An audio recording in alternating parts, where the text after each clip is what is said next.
Hello বন্ধুরা, শিক্ষা and টিউটোরিয়ালের পক্ষ থেকে তোমাদের সবাইকে জানাই স্বাগত।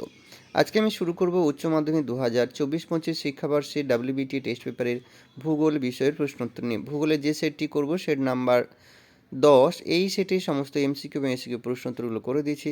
সাথে বলে রাখি, যারা ভিডিওটি দেখছো, যদি ভিডিওটি ভালো লাগে তাহলে বন্ধুদের মধ্যে প্রচুর পরিমাণে শেয়ার করো।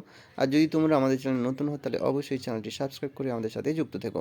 চলো দেখে নিই একের দাগের প্রশ্ন। একের প্রশ্ন, অগ্নুৎপাতের সময় ম্যাগমার সঙ্গে যে উত্তপ্ত জল বেরিয়ে আসে তাকে বলা হয় উৎসন জল। পরের প্রশ্ন, ভারতের একটি উল্লেখযোগ্য কাস্ট অঞ্চল হলো উত্তর হবে বোরা গুহা। পরের প্রশ্ন, সামুদ্রিক সঞ্চয় কার্যের ফলে সৃষ্ট কোনো বাঁধের একাংশ সমুদ্রে প্রক্ষিপ্ত হয় এবং অন্য প্রান্ত স্থলভাগের সঙ্গে যুক্ত থাকলে তাকে বলা হয় স্পিড। পরের প্রশ্ন, পশ্চাৎ সমতলীকরণ মতবাদের প্রবক্তা হলেন এল.সি. কিং। পরের প্রশ্ন, মালভূমির খাড়া ঢালে যে জল নির্গম প্রণালী গড়ে ওঠে তাকে বলা হয় সমান্তরাল জল নির্গম প্রণালী। পরের প্রশ্ন, মৃত্তিকা অনুক্রমে এ স্তর থেকে বি স্তরে খনিজ পদার্থের অপসারণ পদ্ধতিকে বলা হয় এলুভিয়েশন। পরের প্রশ্ন, গাঙ্গেয় সমভূমি পলি মৃত্তিকা যে মৃত্তিকা বর্গের অন্তর্গত সেটা হচ্ছে অ্যান্টিসল। পরের প্রশ্ন, ক্রান্তীয় ঘূর্ণবাদ পশ্চিম ভারতীয় দ্বীপপুঞ্জে যে নামে পরিচিত সেটা হচ্ছে হ্যারিকেন। পরের প্রশ্ন, বায়ু সংবহনে ত্রিকোষ তত্ত্বের উপস্থাপক হলেন উত্তর হবে পলম্যান। পরের প্রশ্ন, ওজোন সুরক্ষা দিবস পালিত হয় 5ই জুন।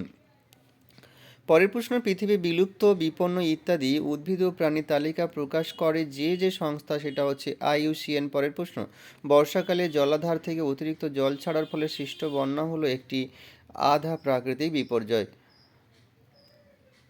পরের প্রশ্ন, মিলেট জাতীয় শস্য যে কৃষির ফসল তা হলো শুষ্ক কৃষি। পরের প্রশ্ন, ড্রাগন ও পেঁপের চাষকে বলা হয় পোমাম কালচার। পরের প্রশ্ন, কোনো শিল্পে ব্যবহৃত কাঁচামালের ওজন ও উৎপাদিত পণ্যের ওজন অনুপাতকে বলা হয় পণ্যসূচক। পরের প্রশ্ন, ভারতে প্রথম কার্পাস বয়ন শিল্প স্থাপিত হয় যে স্থানে তা হলো ঘুষুরি। পরের প্রশ্ন, বিশ্ব বাণিজ্য সংস্থার সদর দপ্তর যে স্থানে অবস্থিত সেটা হচ্ছে জেনেভা। পরের প্রশ্ন, ভারতের দীর্ঘতম জলপথ যে স্থান দুটির সাথে যুক্ত তা হলো উত্তর হবে হলদিয়া এলাহাবাদ। পরের প্রশ্ন, প্রায় যোগাযোগহীন বিচ্ছিন্ন গ্রামীণ বসতিকে বলা হয় হ্যামলেট। পরের প্রশ্ন, ভারতের বৃহত্তম মেট্রোপলিটন শহর হলো মুম্বাই। পরের প্রশ্ন, অর্থনৈতিক উন্নয়নের একটি প্রধান সূচক হলো মোট অভ্যন্তরীণ উৎপাদন।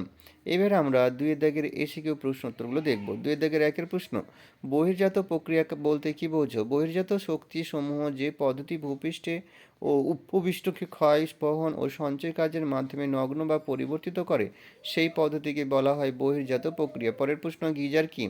এটা নির্দিষ্ট সময়ের ব্যবধানে সশব্দে প্রবল বেগে ফোয়ারার মতো ভূপৃষ্ঠের ওপর উৎক্ষিপ্ত হয় সেই সব উষ্ণ প্রশ্নকে গিজার বলা হয়। পরের প্রশ্ন, ভারতের করমণ্ডল উপকূলে কোন ধরনের উপকূল দেখা যায়? যৌগিক। পরের প্রশ্ন, মোনাডং বলতে কি বোঝো? স্বাভাবিক ক্ষয়চক্রের বার্ধক্য পর্যায়ে সমপ্রায় ভূমির উপর অপেক্ষাকৃত কঠিন শিলায় গঠিত বা কম ক্ষয়প্রাপ্ত স্বল্প উচ্চ ঢিবির মতো অবশিষ্ট পাহাড়গুলিকে মোহনাডঙ্ক বলা হয়। পরের প্রশ্ন, পূর্ববর্তী নদী কাকে বলে? ভূতাত্ত্বিক পরিবর্তন হলেও কোনো নদী যদি নিম্নক্ষয়ের সাহায্যে সেই অঞ্চলের ভূ উন্নয়নের সাথে সামঞ্জস্য রেখে তার পূর্বেকার প্রভাব বজায় রাখতে সক্ষম হয় তাহলে তাকে পূর্ববর্তী নদী বলা হয়। পরের প্রশ্ন, রেগুলিত কি? আবহবিকারের ফলে ভূত্বকের উপরিভাগে সৃষ্ট শিলাচূর্ণকে রেগুলিত বলা হয়। পরের প্রশ্ন, মৃত্তিকা পরিলেখ বলতে কি বোঝায়? ভূপৃষ্ঠ থেকে নিচের দিকে আদিশিলা পর্যন্ত পরপর সুবিন্যস্ত মাটির স্তরসমূহের উল্লম্ব প্রস্থচ্ছেদকে মৃত্তিকা পরিলেখ বা প্রোফাইল বলা হয়। পরের প্রশ্ন, ক্যালিফোর্নিয়ায় কোন জলবায়ু দেখা যায়? উত্তর হবে ভূমধ্যসাগরীয় জলবায়ু। পরের প্রশ্ন, পৃথিবীব্যাপী জলবায়ু পরিবর্তন দুটি প্রমাণ লেখো। উত্তর হচ্ছে বৈশ্বিক বায়ু ও সমুদ্রের তাপমাত্রা বৃদ্ধি আর বিশ্বব্যাপী সমুদ্রপৃষ্ঠের উচ্চতা বৃদ্ধি। পরের প্রশ্ন, জিওস্ট্রপিক বায়ু বলতে কি বোঝো? ট্রপোস্ফিয়ারের ঊর্ধ্ব প্রায় 6 থেকে 8 কিলোমিটার উচ্চতায় সমচাপ রেখার সাথে সমান্তরালে প্রবাহিত বায়ুকে জিওস্ট্রপিক বায়ু বলা হয়। পরের প্রশ্ন, ভারতের জীববৈচিত্র্যের হটস্পটের দুটি উদাহরণ। উত্তর হবে পশ্চিমঘাট পর্বতমালার সাইলেন্ট ভ্যালি এবং ইন্দো বার্মা অঞ্চল। পরের প্রশ্ন, ভারতীয় আবহাওয়া বিভাগ এর মতে বন্যার সংজ্ঞা দাও। 1 দিন থেকে 3 দিন বা তারও বেশি সময়ের জন্য ভারী বা অত্যন্ত ভারী বৃষ্টিপাতের ফলে সংকলিত প্রচুর পরিমাণে জল যদি শুষ্ক জমিতে জমায়েত হয় তাহলে তাকে বন্যা বলা হয়। পরের প্রশ্ন, ট্রাক ফার্মিং কাকে বলে? কৃষিক্ষেত্রে উৎপাদিত শাকসবজি ট্রাকে করে নিকটবর্তী বাজারে পাঠানো হয় বলে মার্কিন যুক্তরাষ্ট্রের বাজারভিত্তিক উদ্যান কৃষি ট্রাক ফার্মিং নামে পরিচিত। পরের প্রশ্ন, অপারেশন ফ্লাড বলতে কি বোঝো?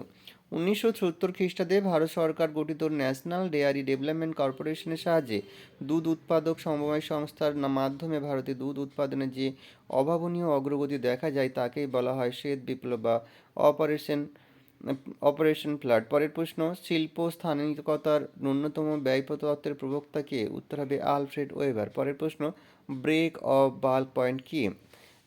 গন্তব্যে পৌঁছানোর জন্য পণ্য সামগ্রীকে যাত্রাপথের যে স্থানে বাধ্যতামূলকভাবে এক পরিবহন যান থেকে অন্য পরিবহন যানে স্থানান্তরিত করতে হয় তাকে ব্রেক অফ বাল্ক পয়েন্ট বলা হয়। পরের প্রশ্ন, কোয়াটারনারি ও কুইনারি কার্যাবলীর দুটি পার্থক্য।